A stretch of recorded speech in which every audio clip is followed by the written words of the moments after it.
চট্টগ্রামে আজাদি বাজার জামায়াতের সমাবেশে ঘোষণা দিলেন এমপি শাহজাহান চৌধুরী। জামায়াত ক্ষমতায় আসলে চাঁদাবাজ দুর্নীতিবাজ মুক্ত বাংলাদেশ গড়ে তুলবে।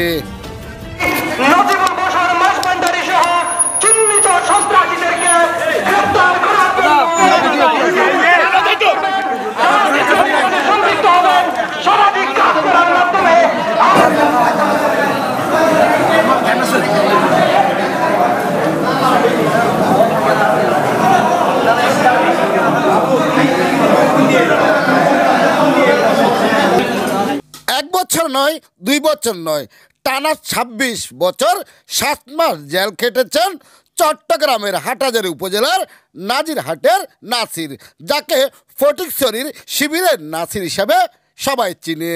গত 5 আগস্ট শেখ হাসিনা সরকারের পতনের পর জেল থেকে মুক্তি পায় এই সাবেক শিবিরের ছাত্রনেতা। একটানা দীর্ঘ সময়ে জেলে বন্দি থাকায় এই শিবির নেতার শরীরে নানা রোগে বাসা বেঁধেছে। ইতিমধ্যে গুরুতর অসুস্থ হয়ে তিনি কয়েকবার অপারেশনও করেছেন।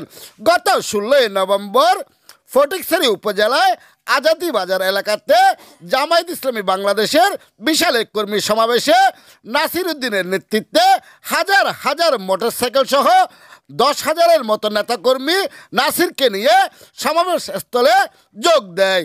অসুস্থ নাসির, এক নজরে তাকে দেখতে হাজার হাজার সাধারণ মানুষ তার গাড়ির সামনে ভিড় করতে থাকে। নাসির আসবে এই কথা শুনে সাধারণ মানুষও সমাবেশ স্থলে যোগ দেয়। জামায়াত ইসলামীর সমাবেশটি ছিল চোখে পড়ার মতো।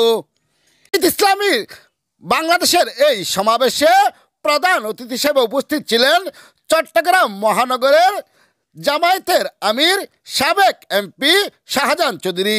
এই সময় শাহজাহান চৌধুরী মঞ্চে বসে থাকা নাসিরকে সবার সামনে পরিচয় করিয়ে দেয়।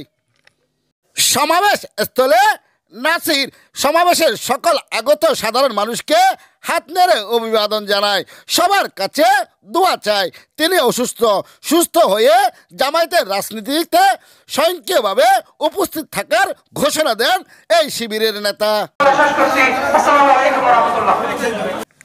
জামায়াতের এই সমাবেশে নাসির সমর্থকদের মধ্যে আগত সাধারণ মানুষের মধ্যে চট্টগ্রামের ফটিকছড়ি উপজেলার ভোজপুর থানা এলাকার শোডাউনটি ছিল চোখে পড়ার মতো।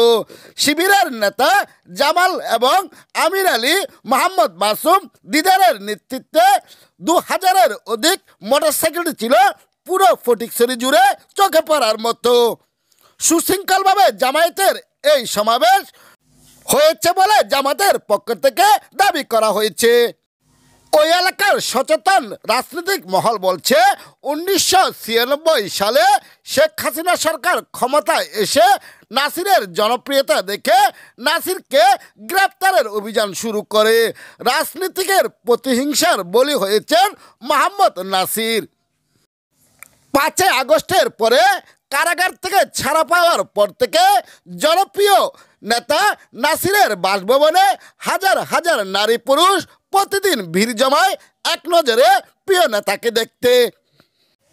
অসুস্থ এই নেতা ভক্তদেরকে দেখা দিতে এক পাও পিছপা হচ্ছে না। অসুস্থ শরীর নিয়ে সবার সাথে কৌশল বিনিময় করে যাচ্ছে জনপ্রিয় নেতা মোহাম্মদ নাসির। চট্টগ্রামের রাজনৈতিক মহল বলছে জনপ্রিয় এই নেতাকে শেখ হাসিনা সরকার সন্ত্রাসী বানিয়ে হলুদ সাংবাদিকদের মাধ্যমে মিডিয়াতে প্রচার করেছিল। অনেকেই বলছে কোনো সন্ত্রাসী কর্মকাণ্ডের সাথে নাসির কখনো জড়িত ছিল না। এলাকায় তার বিশাল সুনাম রয়েছে। অসহায় মানুষের পক্ষে বলিষ্ঠ কণ্ঠস্বর ছিল মোহাম্মদ নাসির। সেই প্রতিহিংসার বলি হয়েছে আওয়ামী লীগ সরকারের নেতাদের হাতে। বিগত 5 আগস্ট বৈষম্যবিরোধী ছাত্র আন্দোলনের মাধ্যমে বাংলাদেশ বেশিরভাগ মুক্ত হয়েছে। তার ধারাবাহিকতায় আমরা দেশের মাটি ও মানুষের সংগঠন জামাত ইসলামী এবং এদেশের সকল রাজনৈতিক। চট্টগ্রামের ফটিকছড়ি আজাদি বাজার থেকে Taher Uddin Amiri, Chittagong daily news 24 TV, Chittagong.